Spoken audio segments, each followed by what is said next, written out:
Now, I'm very happy to welcome back a college football and horse racing expert that you've heard here many times. You've seen him on Fox Sports Big Noon Kickoff and also listened to him on the Bear Bets podcast. Very excited to bring back Mr. Chris Fallica to the Odds Breakers for some holiday spirit, my man. You can follow Chris on expert in the loosest definition of the word. Yeah. And by the way, this is not like I'm not rooting for like Auburn against Alabama or anything. Auburn simply beat A&M for me this past weekend, and it was like the long sleeve tee at the top of the pile in the closet. So that's why we're wearing it. There's no affiliation. Hey, if you got swag and you send it to me, I am absolutely going to wear it. I'm a whore for that. There you go. What's better than a long sleeve free T-shirt, nice like dry finish type? It's perfect. Well, you do have a nice orange like Thanksgiving spirit, but it is Syracuse color, so I don't know about that. That's just a little confusing. No out of the orange for me this week. But the fact that you said that, it does, and everybody knows that I am a Miami alum, and I do think this will probably be a very high scoring game. What the total come out at 67 and a half. It's funny is the first total I wanted to bet on Sunday morning, and so I'm looking at it and I'm like, okay, I'm thinking, the books will lay 64 or something, but that's too. Yeah, I thought 63 maybe 63 and a half around there, and then when I saw 67, I was like, forget it. I saw 67 and a half. I'm like, I'm like, this is probably going to go lower, right? I thought there's some sharp money will come in on the lower. There's no way I bet the under, but yeah, it started out too high for me, but we're just getting right into this, baby. It might be one of those things where maybe you can see a drive or two. Maybe you get a 3 and out or a missed field goal or a little bit of a long drive, and you can maybe hop in on a live total and go over there. But yeah, it worries me. You look at Miami's last 7 games. You brought up the orange, so that's why I figured it was a good segue just to talk about Miami. Look at the last 7 games. Wake Forest 6-point game, fourth quarter. Georgia Tech, they trailed by double digits. Duke, they led by 1. Florida State was the only game in this stretch that it was a non-game going into the fourth quarter. Louisville was tied in the fourth quarter. They're down 20 against Cal. They're down 10 against Virginia Tech. So, Miami playing a team on the road again that can score points and move the ball. I don't know. I don't know if I'd want to be laying double digits here. Anyway, back to regular schedule for Miami. Regular schedule. It's funny, and I do want to say that Miami starts off slow. You probably made a killing if you faded them in the first half and bet them in the second half all year long. So you can get a live over if you still want to look into that game. But man, this is Thanksgiving. We got to talk a little food, Chris. And we have too good of a time doing it. We talked about pies before. We talked about dips and all that stuff. I'm thinking about bringing back the hors d'oeuvres, though. And it's been a while since we talked about holiday hors d'oeuvres, so let's do that a little bit. And let's go top 5 style. I'll start with the 5th one, and it's just a very standard one, just straight up ranch dip and veggie tray. I think it always hits the spot, and people like to feel like they're healthy, even though they're not even close to healthy before that. So it's almost like, oh, I just ate a carrot with the smothered in ranch dressing. I think it's I feel really good, like I'm losing. Yeah, I was going to say, what could possibly be healthier than like a buttermilk / sour cream like based mayo / dip, right? Yeah, no, I know, right? Especially when it's like just a vessel. Like celery is just a vessel for dip. That's all it really is. Exactly. Like the amount of dip that you have to put on that thing to hide the taste of celery is a lot, So I've definitely gone through a little too much in my lifetime. But that's my number 5. What about you? Do you have a couple in the brain piece here? I think just a good old fashioned like cheese and like a good like sopressata type of Italian sausage. Again, not necessarily like a dip, but put some Swiss out there, some Gouda, some brie, just good old fashioned cheese and crackers. I can never go wrong with something like that.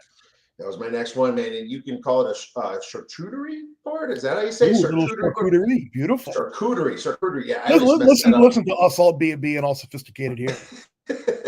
I let the wife take care of that, man. But she does put some good stuff on there, and all kinds of different meats and salamis with different levels of salt and spice. Love that. So that's mine as well. And different types of cheeses for sure. As you know, we both love our cheeses, my man. Damn right. Uh, I like that, and I'm going to go with French onion dip. Yeah, also, I've been getting into that lately. I don't think there's a better thing to put a potato chip in than actual French onion dip. I had it the other day, and I'm like, geez, man, this blows everything away. I apologize for the ring. I'm going to name drop here.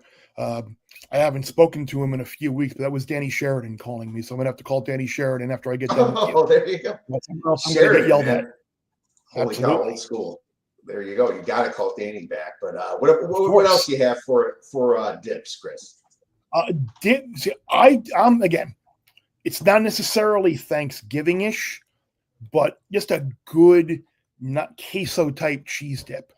I mean, just a little some jalapenos in there with sliced on top of some nachos and some cheese dip. Yeah. Maybe you throw a little chorizo in there as well. Again, anything cheese based, I'm sold. Well, Chris, actually, one of the top ones that you've given me that I've moved into number 2 here for Thanksgiving holiday is the recipe you gave me about 5-6 years ago. It's with the cream cheese. You roll it up. You put the scallions chopped up in there, and you said beef bits, but I use the bacon bits, and I think it's good either way. But the bacon bits just a little bit more salty, right? Oh my God, that is it hits the spot. It might be my number 1, but I put it at number 2. But geez, man, I'm making that, and I made it, and I already bought my scallions. I already bought the cream cheese, man. I'm on it. I'm gonna give you breaking news. Spoiler alert here. I still have to do number 3 and number 2, but number 1, that is my number 1 in breaking news. My wife Molly was just down there getting the cheese ball ready. She actually made it because we have my family coming up from New York, from Long Island tomorrow, and we have found it is always better when it sits overnight, because then the dried beef and the scallion and the cream cheese all come together, and the saltiness, goodness of it is even better. So the cheese ball has been made. That is number 1, whether you use Triscuits or whatever. Back to your French onion dip. The only acceptable potato chips, though, are Ruffles, right? You've got to have the ridges. You can't do like the wavy Lays or anything. Yeah. I'm hoping you agree. Yes, absolutely. You have to do that. That's the only kind that dips properly and doesn't break. I love just straight up, no extra spices or flavors, potato chips type situation. I think that's really important. Thank you, Josh, for stopping by. Really, this is a fantastic show for everybody out there, and we're excited to talk some football. But before that, Chris has number 3 and 2 to discuss. Number 3. I'm just gonna go with like a good old, like you said, good old fashioned like a vegetable dip. Put in some spinach, some chopped spinach, some carrot shreds, some onions. Mix it in with some sour cream. And what's better than that? That's always good. Again, you get the illusion of health with the sour cream by using your carrot or your celery vessel. And then number 2, I love the Harry and David makes it, and a few other people make it. The red pepper jam, where you mix it in with some cream cheese. Yes. Perfect. Oh, that's absolutely delicious, man. That's wonderful. I'm getting hungry just thinking about it, and I even just ate lunch, so that's a problem. But like you said, with number 3, the illusion of health is huge. I think you even get respect from your family members for that. So just remember that one. And number 1 for me, I have to stick with the port wine cheese, man. I don't know what it is about it. It's got that extra tanginess. I put like a wheat thin in there, or it just tastes perfect for like a Thanksgiving fall weather. It's even got like the colors of Thanksgiving. That's a great call. That's a great, again, an oldie but a goodie. Yeah, I was just sitting here thinking too, like the illusion of health. Like one of my favorite lines is like when you have like like you're in your TSA going to the airport, and you get like the random beep. Oh, you have like nothing on you. Oh, you've been randomly selected for. Yeah, I've got nothing on me. I have a drawstring sweatpants and a long sleeve T-shirt and nothing in my. You've been randomly selected for additional. The illusion of security. The additional beep at TSA pre. Absolutely. The illusion, it makes people all warm inside for the holidays, and that's all you need. Great stuff. But I think the big winner's got to be the cream cheese ball, man. So I'm gonna have to shoot it. I'll send you a picture of that when that's done. And we are ready to talk a little football. You know what's interesting? I think you bet this one. Travis Hunter is a massive favorite right now to win the Heisman. Yeah. And I looked, he's minus 800 on DraftKings. Is this thing locked up right now? Is this over? The odds seem to indicate that it is, and I was a little concerned about it. Not really sure what was going to happen with Hunter if Colorado were to lose and not make the Big 12 championship game.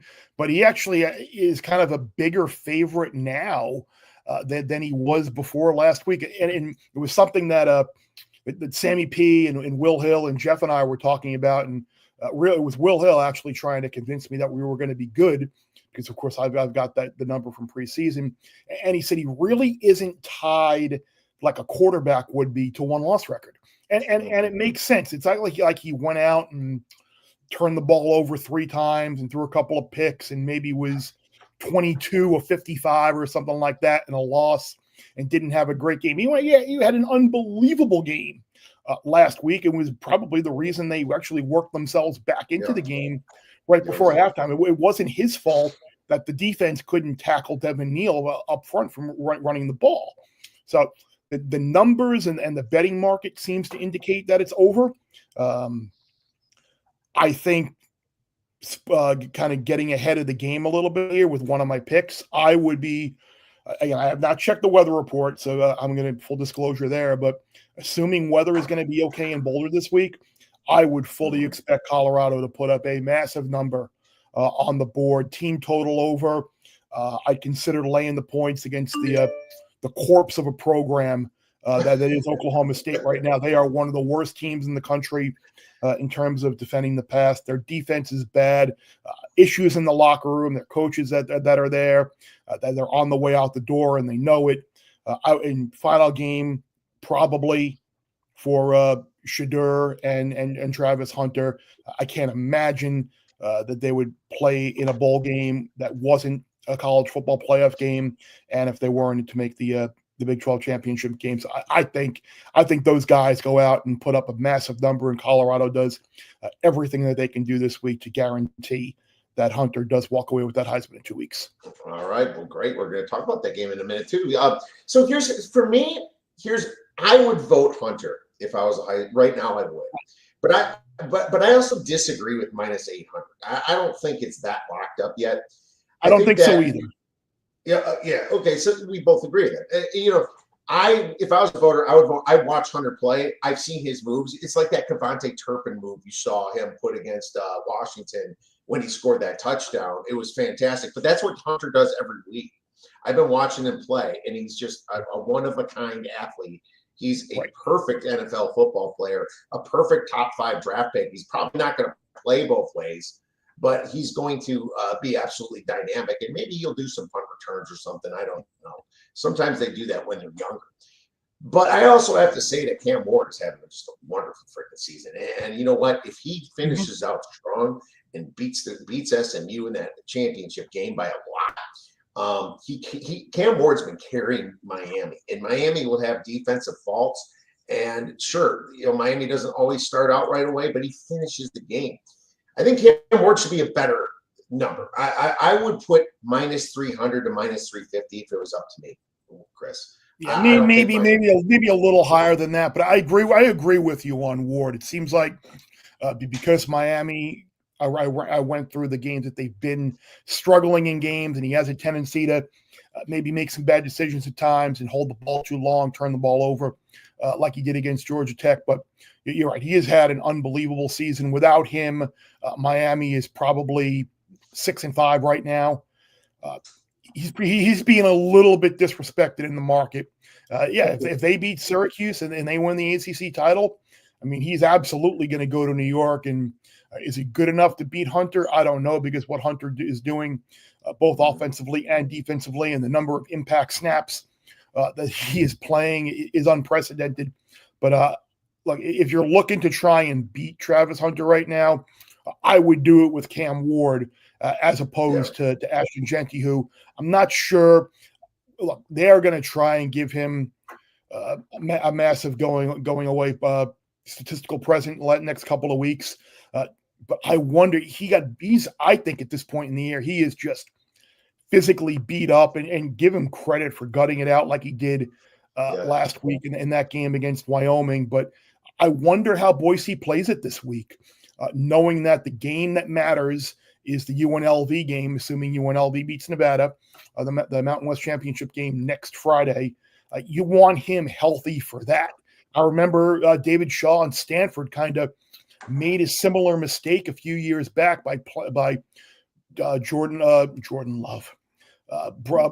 Love at Stanford was hurt and really not 100%, and they were in the conference championship game, and he really wasn't going to win the Heisman, and they really needed him for the conference title game, and they played him, and he was beat up, and that really impacted him the rest of the way. So I'd be careful if I were Boise this week, really, against a team in Oregon State. Then look, their defense is not very good. I wouldn't focus on trying to get him the award this week. Do your program right, keep him healthy and as healthy as he can be for the game that you need to get to the college football playoff in 10 days when you host UNLV. Yeah, Bryce Love never had an NFL career. People thought he was just a complete lock. Jeanty should not get the Heisman. He shouldn't even be in the top 3, maybe 4. My problem with Jeanty, and he's awesome as a running back, don't get me wrong, he just does not play any good teams. And you'll see in the next segment here, I have a little bit of problem with some of the group of 5 teams right now. But I just think that definitely Doak Walker, and I liked your tweet talking about Scattleboo, that he should have been invited. I was at the BYU game, ASU last weekend, Chris, and what a crazy finish that was, by the way. It was were you on the field? I didn't charge. I didn't charge the field. It's a little dangerous to do that with my son, but I also I'm in my 40s, dude. I have no reason to go charge a field. But they took everything down. Like, this is not going to go well, because those refs who hasn't called one penalty on BYU the second half is going to put 1 second back on, and it was probably the right call. It was probably the right thing to do. It was totally terrible coaching by Dillingham, but I think they just did that in Oklahoma too. But I don't know why they don't have better precautions for this situation. They got to fix that. But that was one of the most exciting. And I've been to a ton of college football games, being a big Badger fan. But I was so happy I went to that game. That was absolutely wonderful experience. I'm glad you said it, because I didn't want to be perceived as the bad guy for saying it first. I just have a hard time thinking that the most outstanding player in college football, which is what the Heisman voting ballot says. I'm told I'm not a voter. I'm not a Heisman voter. So what I say here is not biased, or I am not voting with the bias based on my preseason bet or anything. I just have a hard time thinking the most outstanding player in college football is a Mountain West running back playing that schedule.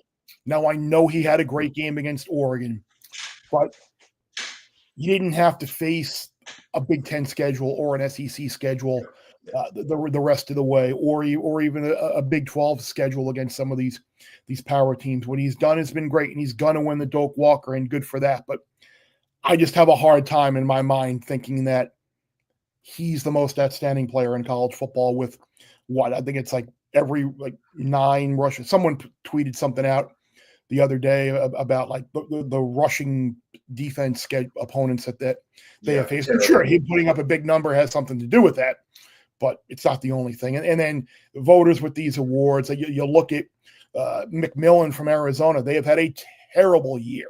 How is he a Biletnikoff finalist? 4 of his 7 touchdown catches came against a terrible New Mexico team.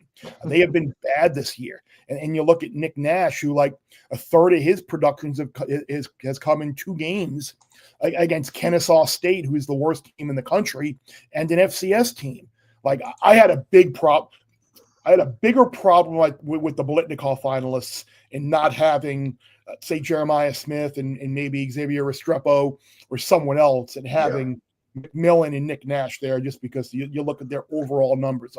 I know there are a lot of people upset, but how can you say that Scatterbo and Dylan Sampson should go ahead of Caleb Johnson? I'll give you that. That is a pick one. The running back core was really good this year, and a lot of guys put up a lot of great numbers this year and had great years. But again, it looks like the voters just kind of went lazy and were like, oh, Genty, Hampton, and Johnson are 1, 2, 3 in the nation in rushing. Let's just vote for them, when there are really a lot of other things that go into it. Yeah, Scalaboo is going to be like a Mike Allstott with a little bit more finesse. That guy is so hard to tackle. Let me tell you, Mark Ingram loves Cam Scatterbo. He is a dude, and he is going to play in the league for a long time. He's just not like this mid guy who is just going to be a hanger on. He is going to have an impact in the league. Ingram loves that kid. I do too. I'm so glad you said that. And what's up to Tom Macrina? Thanks for chiming in. And Josh obviously agrees to how many yards would Genty surpass if he played at Iowa. Just as many as Caleb Johnson. That's the big question. And you know what? If he was completely blowing away Sanders' record, then maybe we're talking a little bit more about it. But he's not doing it in a week conference, so we don't have to continue on that. Let's move on to a little bit of the college football playoffs, and we're going to hear the announcement tonight. It's funny. You think Indiana took a hit, and then the SEC takes a massive hit. It's like the whole question, Chris. Now that we have 12 teams, should they be based on pure power ratings, or should it be something else? It's funny. I think it's kind of a hybrid, and I always liked. And again, I'm going to give. I was kind of mocking my former employer the last couple of weeks for this, Indiana 97% chance to make the playoff, and it was just bad math. But one of the things that we did create when I was there was this strength of record component, which basically is a kind of a power rating, strength of schedule, achievement kind of resume based metric, where it's like what you have achieved against the schedule that you have faced. And if you look at Indiana right now, they are 7th in terms of strength of record. It has been harder to achieve. Indiana's 10-1 has been harder to achieve than Notre Dame's 10-1. Notre Dame is 10th in strength of record. And surprisingly, Indiana's 10-1 has been slightly harder to achieve than Tennessee's 9-2. Tennessee is 8th in strength of record. So it is, it's a really good way of kind of what goes into it. Strength of schedule, how you fare, wins, efficiencies, how long you have had between rest and idle weeks. Again, I just kind of told people what we wanted to kind of factor in, and the smarter math people than me figured out a mathematical way to represent this. So I think it should be a combination of both. And the thing that I always like to say and again, there is always a hesitancy within the committee and the voters to kind of do the whole have a betting slant on it. Now, if you want brutal honesty on who the best teams are and who the best players are, there are no better people to ask than bettors, because they are only interested in making money. Yes. And they will be totally honest with you in terms of who would you rather play, Indiana or Ole Miss, just something like that, even though Ole Miss has 3 losses. I'll give my friend Todd Wishnev a pop. If you come tournament time, if you want to talk about a team on the bubble or seeding, Todd Wishnev all day long, all he does is watch. He's texting right now with live in-game bets for team totals and in-game totals and a half and in first half lines. This guy watches more college basketball than anyone. So he is a valuable resource for someone who is interested in making money in college basketball. So bettors have a great idea on this. They're never going to fall for it in the committee though. But I do think it is kind of a hybrid of power ratings and strength of schedule and things like that. It can't just be, oh, you're 10-1, you're 9-2. we're 10-1 is better than 9-10, and that's kind of what the voters have done right now. Like if you look at the top 12, 8 of them have either 0 or 1 win against a team currently ranked. 5 of the top 12 do not have a win over a team currently ranked. Texas, in Miami, SMU, Indiana, and Clemson. None of them have wins over a team that's currently ranked. So that tells you a lot about the strength of the ACC. And again, it's not just an ACC specific thing, because we knew this was going to happen with expansion and conference realignment. Like, schedule matters so much in this current college football playoff era. And in power, yes, they say goal, and that's not good to put it over. Well, they never use my power ratings, Chris. I've asked them, and yeah, I mean, I have 5 SEC teams in the top 12, very close to 6. You know, the truth is that, you know, then you have to look at some other things too, though. You know, I believe that some teams just don't deserve it. You know, the thing about my power ratings is that I can tell you that Alabama, on their best day, can probably beat almost everybody, maybe everybody. Correct. Right? Ole Miss. Yeah, Georgia. But they have the high ceiling, but their floor is pretty dang low. Mm-hmm. And it's almost like, because they proved that they have that low floor, scoring 3 points, Alabama did last week, and the other losses, it's almost like, well, dude, sorry, I don't know what I'm going to get for the playoffs. Is it going to be your best game? Is it going to be your worst game? Ole Miss has lost to 3 unranked teams. Yeah. It's like a team that beat Georgia the way that they did, lost like that. It's like, what am I going to get from you? So you have to understand that part of it too. And another thing about being the SEC, and yes, you're a super conference. You made yourself a super conference, but you have to understand that you can't get everybody in, otherwise they're just going to call it the SEC Invitational and probably piss off a lot of people, you know. So I understand those aspects, but the truth is, Chris, if it's real power, then yeah, I got 5 SEC teams minimum. You know, I do, at least right now. But that probably isn't the way it probably isn't the way it's going to go, but it is what it is. How many SEC teams make it then? I think you're probably going to get 4. Me too. So you'll get Texas, Georgia, Tennessee, and I think you're going to get one of Alabama, Ole Miss, and A&M. I think you're going to get one of them. Yeah, I think so too. I think it's 4, and I think that's fine. Let's put 4. If you're looking for any yes no playoff bets, I still think. And look, I know I am the Tulane lackey, the Tulane homer. I still think there's value to be had on however you want, whatever the better price is. I can't look at college football playoff prices in Connecticut because they're not posted. But I would look at either a Boise no or Tulane yes, just because I think Boise is not playing their best football of the year right now. And I think if Genty is beat up, I think there's a good chance UNLV goes up there next week and beats them. And I think there's a chance if Tulane were to beat Memphis this week, Tulane were to continue their hot play and beat Army in the American Championship game, I think Tulane ultimately would be that G5 rep. And there's also a chance that if chaos happens with some of these other teams, the Power 5 teams, maybe Tulane gets one of those at-larges as well. So I still think there's a little bit of value with some of these Group of 5 scenarios.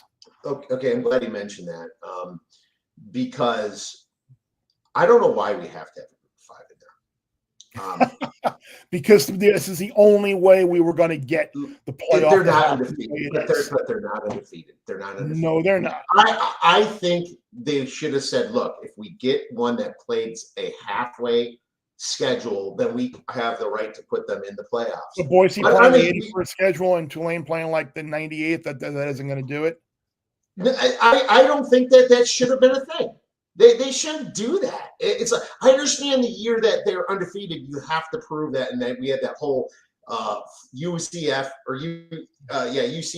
debacle back in the day. Remember that? And they beat all. I remember. Yeah.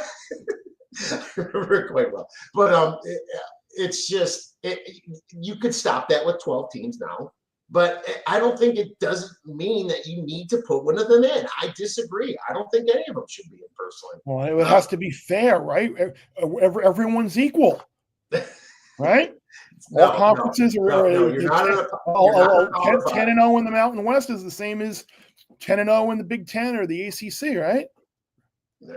You're not in a Power 5 conference. That game against Wyoming stunk last week, Boise. I'm sorry. It's not like New Mexico scored 45 points on that Wyoming defense. Come on. Dude, it is bad. And I just disagree with that narrative. That's a part of it. And I think they are taking away a good team that played their asses off this year in a harder conference because of that stupid rule. Now, don't get me wrong. If Boise did beat Oregon, they're in for sure. But they didn't.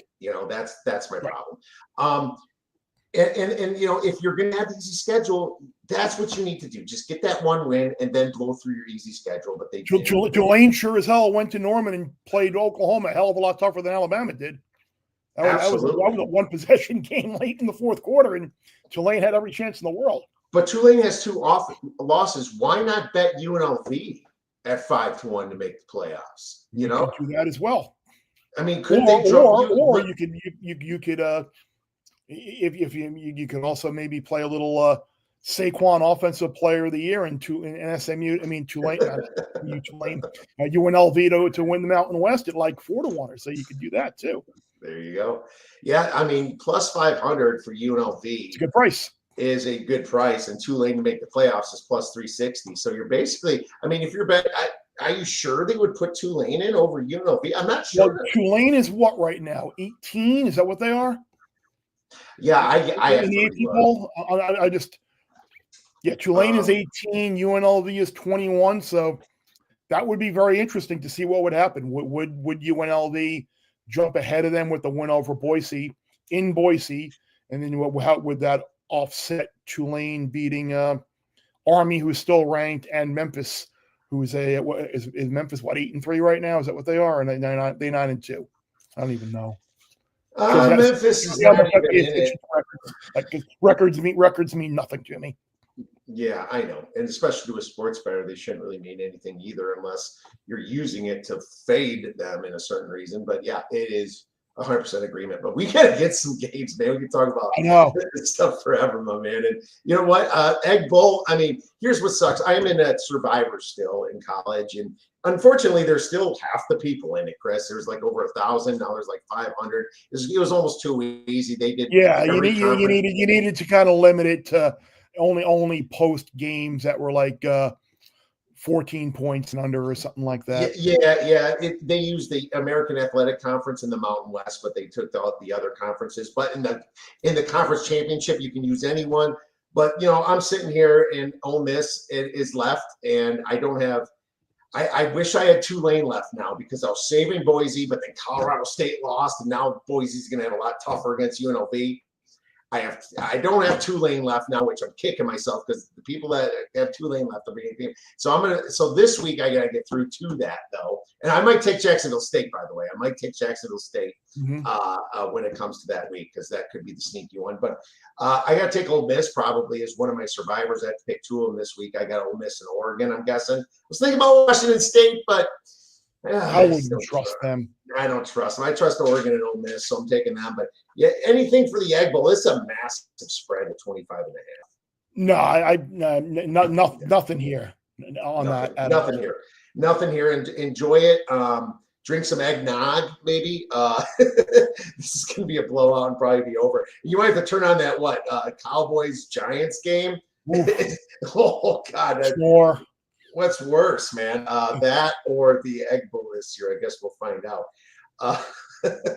But we got some Friday games. Ball State versus Ohio. Ohio minus 15.5, 52.5. Since Miami, Ohio's playing Bowling Green this week, it looks like Ohio's going to sneak in this championship. Chris, what are your thoughts? It looks like there's still some 14.5s out there. 14.5 at Circa, 14.5 at South Point, 14.5 at Bet Online, and then some 15s as well.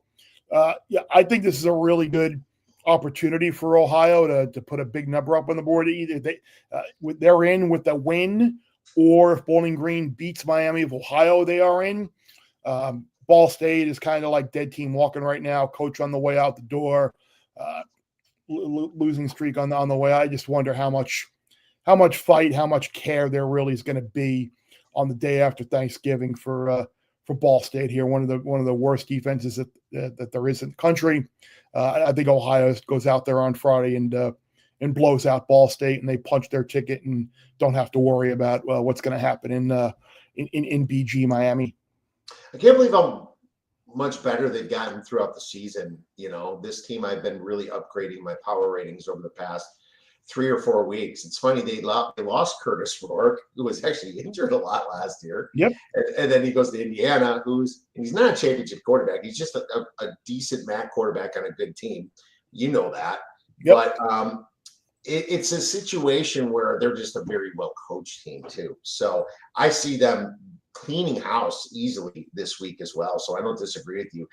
I'm going to wait it out. Hopefully it gets down to a 14, and that's probably my buy number here. But I don't disagree with that at all. And it's going to be an interesting line in this MAC championship, man. The MAC always throws me for a curve, especially when Toledo this year. They're not the team that's going to make it. So the MAC has just got really interesting. I took a preseason future, if you probably don't remember, but we talked with Ralph Michaels. I had Bowling Green in there, so I'm kind of hoping Bowling Green does win this week, and I can at least have a somewhat of a hedging opportunity on that one. So that's going to be real interesting in the MAC. Let's talk about Colorado then. You already kind of touched on your thoughts of a big blowout possibility, or are you looking team total? I mean, we're laying 17 points here, Chris, and that's a lot of points, even against an Oklahoma State team that has been just a shell of themselves. I had fun betting against them this year, but man, the spread just keeps getting bigger and bigger and bigger here. Are you going to lay the points here, or are you going to? Yeah, I'm looking to see right now what the best team total you could potentially get on Colorado is here. I see a 16.5 at DraftKings in terms of the total team total. Wow, yeah, the team total is. They're all over it. 41.5 is minus 115. That's I'd go over 41.5 minus 115. Okay. Yeah, and I would lay 16.5 because I think Colorado's defense after last week, I think they'll play better. Of the two, I'd lay the 16.5 before I would the team. I feel better. 16.5, I feel better than about the team total, just in case you get stuck on 40 or 41 and maybe I'm off and then pulling him. So yeah, I would lay 16.5 would see you. I think that's a little high at 17 myself. I would be more inclined to take Oklahoma State at the 17. I know that, here's the problem with CU right now.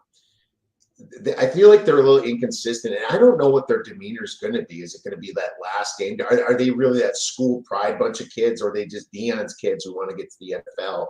I know that they're not the way they're looking at that loss last week is they didn't make it. So I don't know where their spirits really are, Chris. It's hard to predict that stuff, and it's our job to predict it.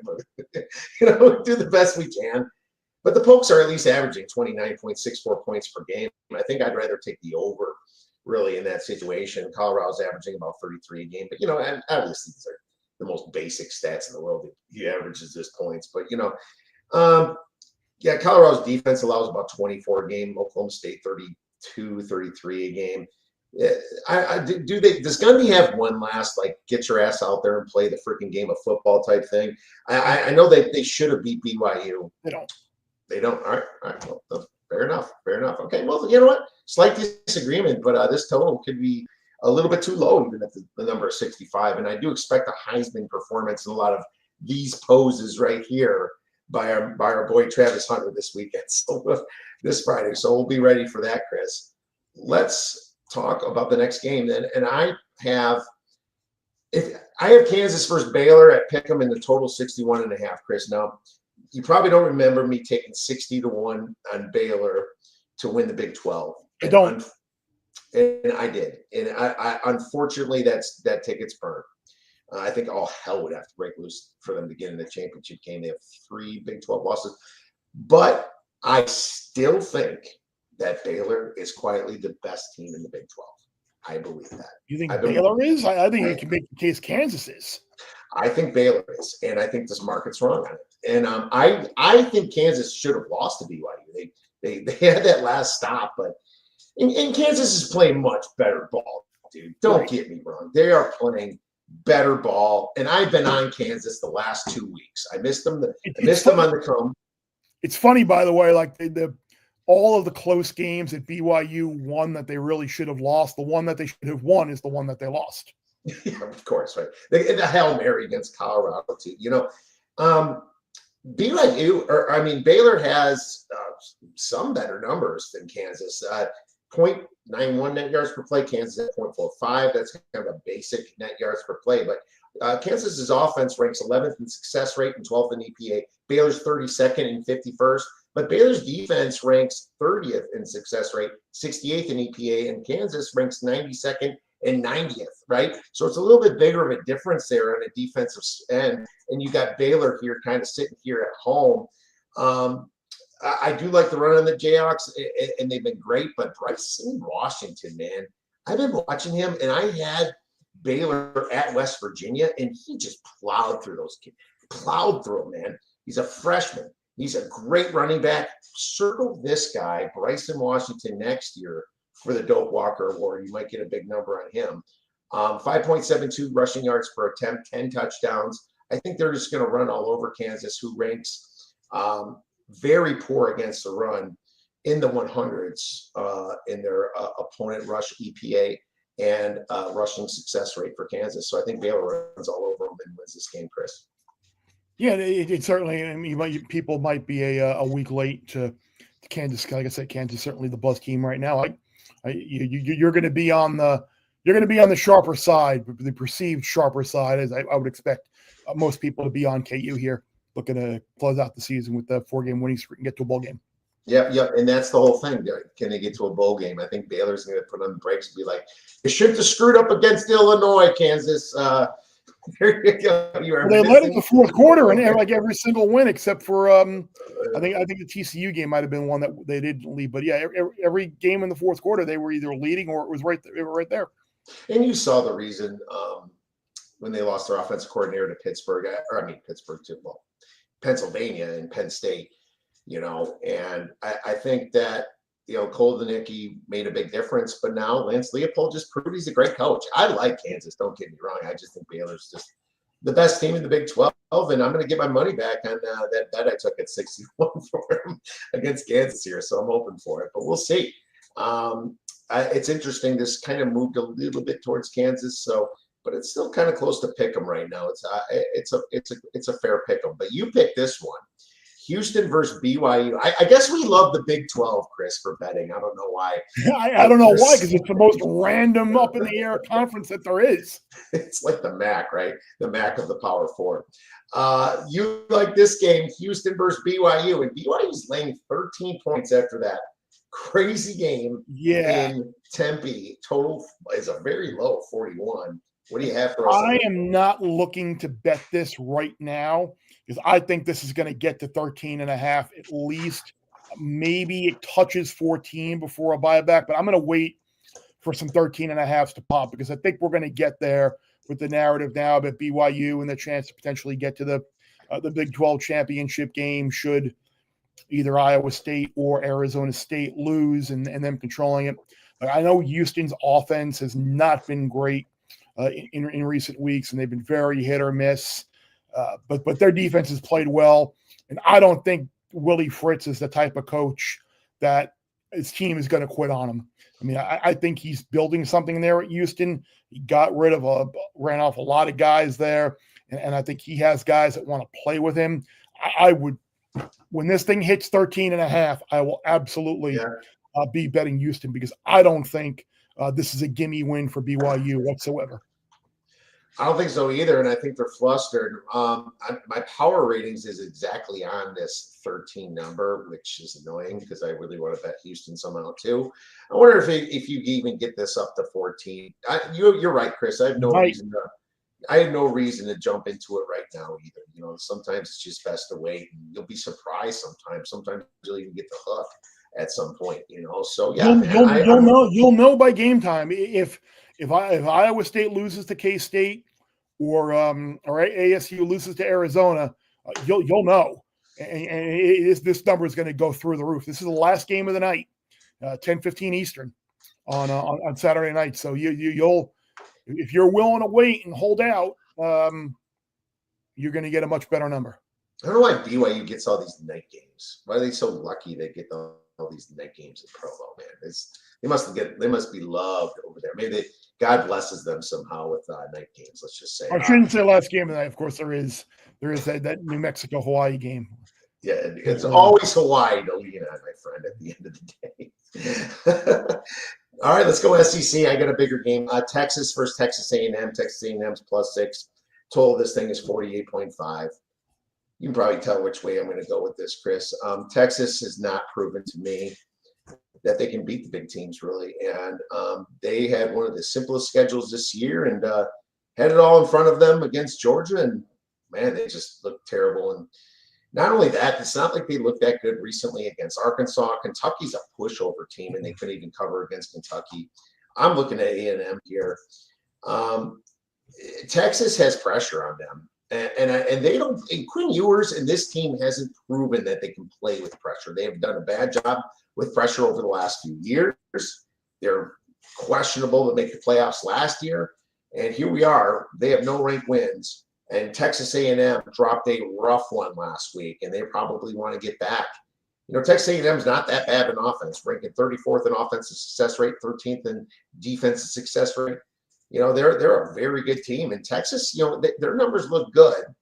2.4 net yards per play, 22nd in defensive ratings. But the problem is that Texas, like you said, we all said it, no schedule. Texas A&M has had a much tougher schedule, in my opinion. Their Michigan win didn't age well. You can just ask Indiana how that aged for them. Exactly. Not aging well at all. And it's a lot of pressure on them, and going to that environment at A&M is not easy. But guess what? This is not that bad quarterback that they had in before they got Marcel now. And I think he is a good quarterback, and I think that kid is getting better and better, and I think he's a winner. I know he had a little bit of a tougher time at South Carolina, but that was the only bad loss for him, really. Good defense. Yeah, and it was a hell of a defense. I actually fought back at halftime because I was on South Carolina. I thought I watched that first half. I'm like, it's better than this team, and then they imploded. But dude, I have problems with Ewers and sprained ankle too. He has a sprained ankle. He's supposed to play, but I think that's going to be interesting. The dynamic quarterback is Reed at home at College Station. I'm taking A&M +6. Yeah, and I said I was fortunate enough. I had Auburn last week, and 21-0 to where they were. That was a hell of a job by. You did great last week. You had Oklahoma too. Yeah, that worked out well. It was one of those weeks where we saw it well, and fortunately, I've been on a good run, both in the Circa Friday Football Invitational and in the column on FoxSports.com. I've been. I think I'm up to I just had to do the column last week and update it. So yeah, I am 43, 34, and 2 right now in the column, and I think I'm 46 and 34, 35, something like that in the in the Circa Friday Football Invitational, like tied for second there. That's awesome. Yeah, it's been a good run recently, and hopefully we'll be able to continue it for the last couple of weeks of the regular season and the conference titles and then the bowl game. So yeah, but thank you.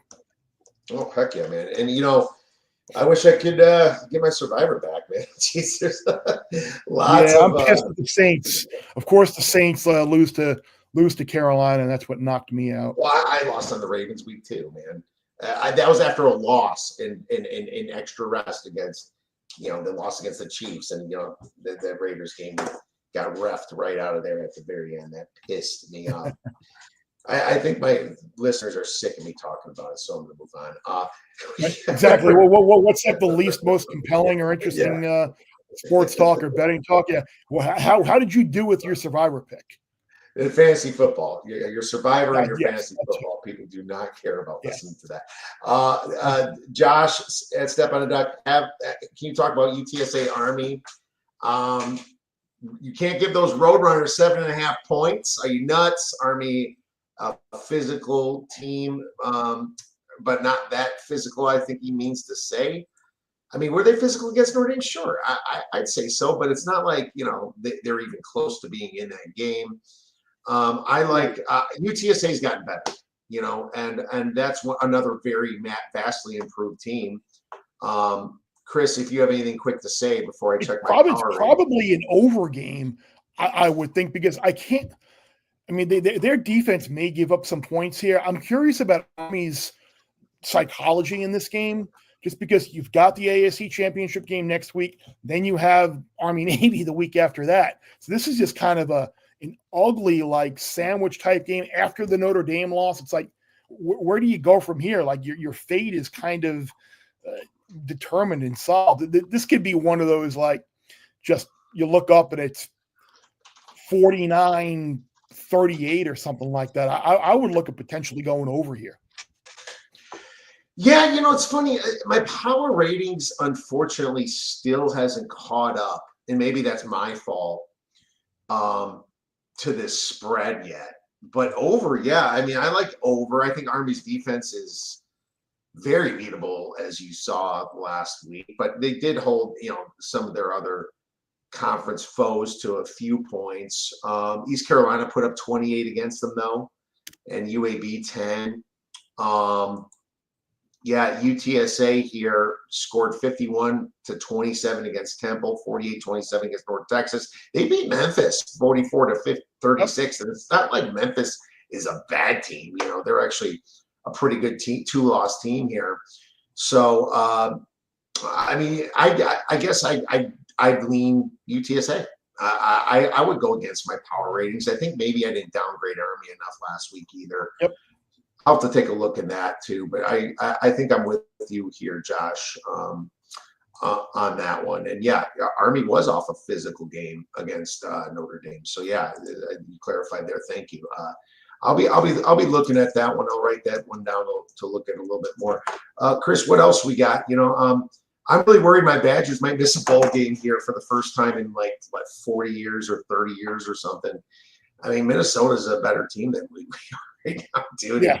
And I see money coming in on Wisconsin, and it's at 2.5. And God forbid really? It goes to 3. Yeah. Why?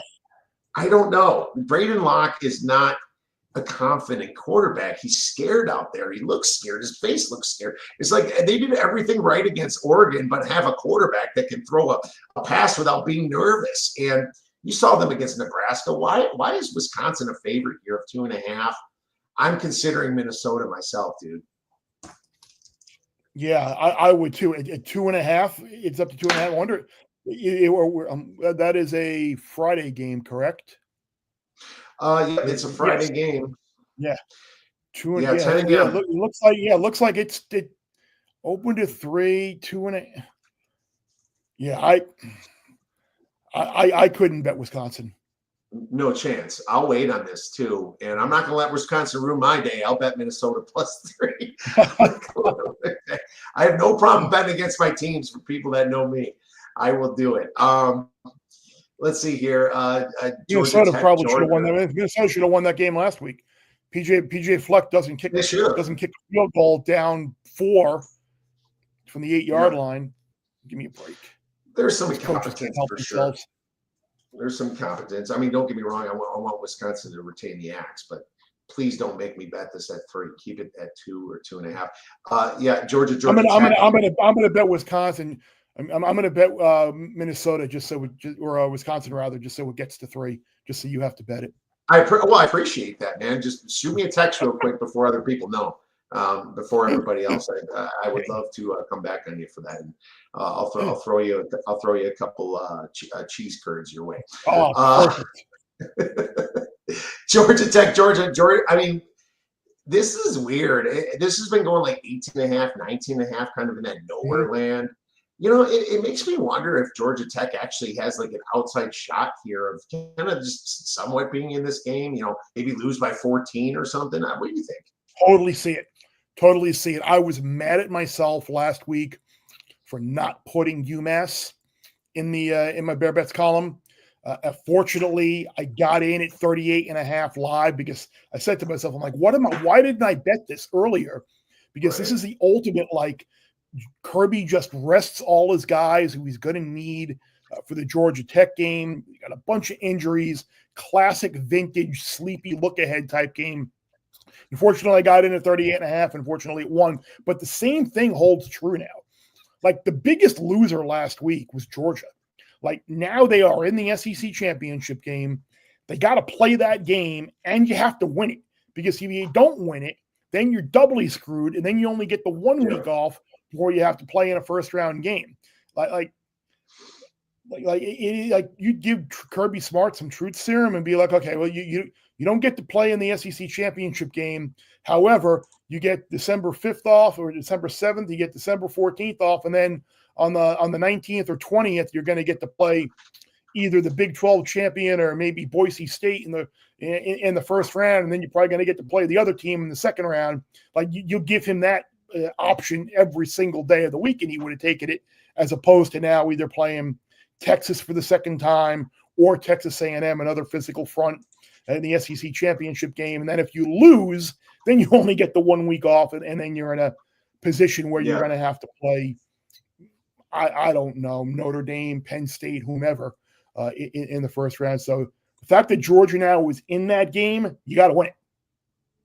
So I think it all adds up to potentially a sleepy look-ahead type role where maybe Georgia Tech just kind of controls the ball, have an opportunity to move the ball. Oh, they're great at controlling the ball. That's what they do. You know, I mean, we saw them do that. Miami couldn't get them off the field on third down. Yeah, and that's what they really are, a great success rate on offense. And you know, they played a few games without Haynes King, or at least one. Georgia's defense is just not what it used to be. You saw UMass almost put up 28. I mean, they put up 21 against them last week, right? Georgia's defense in the 20s, kind of in success rate, right? Kind of 21st in EPA, not that top 5, top 10 that we're so used to seeing with Georgia. And you just wonder, you know, they're only a 1.4 yard per play margin. I feel like the quarterback's kind of been checked out of there a little bit. You know, a lot of people give him crap for his Lamborghinis and all that, his girlfriend, but I don't know, I think there could be something to that too. I don't know. You know, it's another one I'm not going to rush into, but this thing hits 21 or something, you know, you're probably buying it. I think my number's 19 anyway. It's like not like I'm really off. And, you know, Bowling Green, Miami, Ohio, that tight end, Harold Fannin is a beast for Bowling Green, and he's their leading receiver. Yeah, he is banged up. I mean, I was going to say, yeah, he may not play. And again, that's Bowling Green's in a tough spot because they're going to have to win that game to get in. Yeah, they're in a very tough spot. I'm curious, like, if they might, you know, how in college they'll throw him out there if he's injured. I feel like they do that a lot more than they do with the pros, man. Yes. And then you see him kind of limp out. God, who was it last week that they did that with? It was, I can't remember. I think it was a quarterback too, and I was on them, and I was like, oh, I wish I didn't take that at the last second. Maybe it was the week before. I can't remember, but he went in and went right out. Like, Jesus. I'm trying to remember who that was. So yeah, let's find out. I like Bowling Green, Josh, just because I've been on them all year, and you know I got my future on them. But man, Miami, Ohio is not no pushover. It wouldn't shock me if it's Miami, Ohio versus Ohio in the championship game here. What would you rather? You're bringing back flashbacks to the Buffalo future. Yeah, please no. That's pain, Chris. Pain. We had good numbers that future. What about like would you rather? Let's do would you rather. Let's do would you rather take the points with Washington or would you rather take the points with Michigan? I would rather take the points with Washington. Just because I think Oregon, the way Dan Lanning has been managing Oregon this year, they were a team that, look, I had the Badgers against Oregon a couple of weeks back. I remember. I texted you. I was like, Badgers and Bears, and you're like, what could go wrong? Well, nothing went wrong. You hit both. And you look at Oregon, you know you're in the Big Ten championship game. You're either going to be the 1 seed or the 5 seed. You know you're going to win. Oregon has been the team where They've kind of gotten off the quick start. I didn't necessarily get off the quick start against Wisconsin, but they have had a tendency really to manage the game and just kind of have a second half where things have been comfortable in most spots. But I think at home here, it's just about getting ahead, not getting anybody hurt, win the game, knowing that you got to go to Indy next week and play Ohio State in the conference championship game. Look, Ohio State is going to blow out Michigan. I know Michigan put 50 on the board against Northwestern last week, but since the Oregon game, if you look at what Ohio State's defense has done in terms of, I think it's like 15 or 16 opponent red zone trips, and they've allowed 4 touchdowns. I think since the Oregon game, they have not allowed a touchdown pass. They have been unbelievable since they kind of, I don't want to say put Larry Johnson in the timeout corner, but since Ryan and Jim Knowles kind of had a talk and defensive philosophy has changed, they have been much better getting after the quarterback. I think it's like 15, 16 sacks in those games since. This is a Michigan offense that really can't throw the ball. Defensively, they're probably still going to be without Will Johnson, which I think will affect them. This could be very ugly because the Ohio State team that I saw last week played with a massive, massive chip on their shoulder. I think they were kind of internally pissed off about all the talk about Indiana and Kurt Signetti's talk about we're the emerging superpower in the conference. I think that resonated. And I think the fact that Michigan has won, 3 straight now over Ohio State, and they're in a desperate need to get a win, I think this could potentially be very, very ugly on Saturday. Oh, I agree, my man. It could be very ugly. I know we only have a minute left or so. I want to mention something real quick. Georgia Southern's playing App State at 4 p.m. Mountain Time, 6 p.m. Eastern. And then 8 p.m. you have James Madison against Marshall. Well, Marshall's in if Georgia Southern loses, I believe. That means I think that's right. That means the second half, if Georgia Southern's lost that game, kids are gonna know you can pound the heck out of James Madison for a second half wager right there. Because that is the kind of spots that you're looking for here, in those situations. James Madison's out, but Marshall, it's really between Marshall and Georgia Southern. Marshall only has 1 conference loss. Georgia Southern has 2, but the tiebreaker, because they beat Marshall. So if Georgia Southern loses that third, they could lose that game and not care.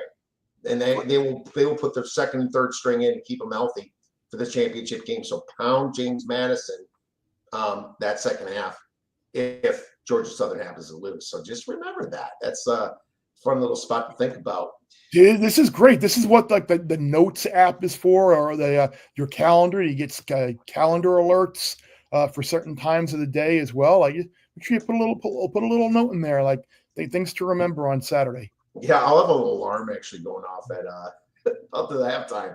I'm going to set that baby and make sure I double check that because that could be some free money for you right there. Almost free. That's what. There's no blocks, but I mean, you know what I mean. Well, Chris, awesome stuff, man. Have you decided anything in the NFL yet?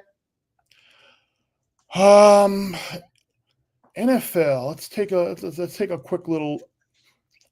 quick little look here in the. And I know that's 107 or 307. So. Spraying a little NFL on me here.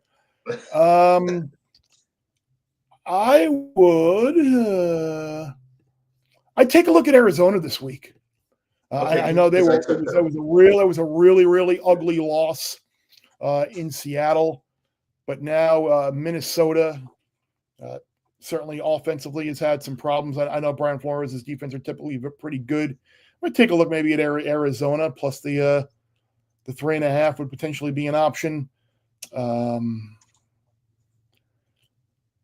Yeah, I'm still numbed and stung by the Raiders on Sunday, costing me another 5-2 week in the Circa Friday Football Invitational. Having the Raiders plus the 6, and you got the ball at the 1 and incomplete pass, and then Spencer Ritter getting sacked. Yeah, that was pretty brutal, but the field goal wouldn't have done it. You needed you should just run the ball and score a touchdown. I know. Don't get me wrong. It brings you flashbacks to the Seattle Super Bowl with with beast mode that they didn't use, right? But obviously, from a betting standpoint, money's more important than the Super Bowl win. Who cares about that? So it's what we look for here. And yes, good point, Josh, about South Alabama. They need to put pressure on Louisiana too, so we'll look at that one for the weekend in our Cliff Notes.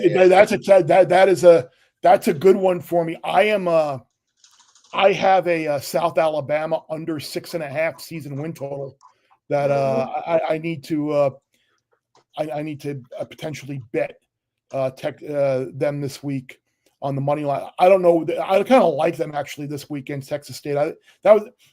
Texas State's been a major disappointment this week. They might just be playing out the string. That was an inexcusable loss last week against Georgia State. Oh, absolutely. That made no sense. The Texas State should have been a much better team, in my opinion. The way they played ASU and everything earlier in the season, too. So I agree with you there. But Louisiana plays first, so they're going to try to win against Monroe, and then obviously we'll see what happens when the 1 o'clock game here happens or 3 o'clock Eastern with that. So unfortunately, I don't think that's something I can use to bet unless Louisiana loses, right? Yeah, that's an interesting rivalry too. Louisiana Monroe plus 9.5. Monroe always shows up for this game. I know that, so that's interesting. They would love to play some sort of a spoiler type situation in there. Yeah, Louisiana 6-1, Arkansas State and South Alabama sitting there at 5-2. Louisiana loses to Louisiana Monroe. It's just going to be really interesting coming up. So keep all those in mind. And Chris, I am on the Cardinals +4. I took them early in the week. One of my feet. I'm totally on them. I think. Yeah, without that pick six, that was really a even box score type game against Seattle. I give Seattle props, and they had a little home cooking maybe, but they had a great crowd there, and Seattle played their asses off and deserved to win. But I don't think that the Vikings, the way they played the Bears and the way they've been playing lately, should be laying points against anybody, especially they just lost their left tackle to injury as well. So keep that one in mind for that, Chris. Well, my man, thank you so much for coming on, breaking down these wonderful games, talking food. We always love that. Where maybe put some of that in your column, but where could our listeners get your great column this week and your plays? Oh, we all have a college football pod and NFL pod. I don't know. They might both be up on Wednesday because we are recording both on Wednesday, and then of course we'll have the college and NFL picks columns up. Bruce and the Bear pod will be done again on Friday as they typically are, and then we'll be in Columbus on Saturday afternoon for Ohio State, Michigan, 3-hour show, 9 o'clock. Ohio State, Michigan. Well, maybe you can leave that one by halftime if everything goes like. Yeah, once the show ends, I'll be in the office taking in all the other games. All right, that's my deal. All right. Well, I'm sure you will, my man. Make sure you guys check out Chris. Chris, it's been a pleasure. Have a happy Thanksgiving. Enjoy all the food and send me some photos. Absolutely. You do the same, guys.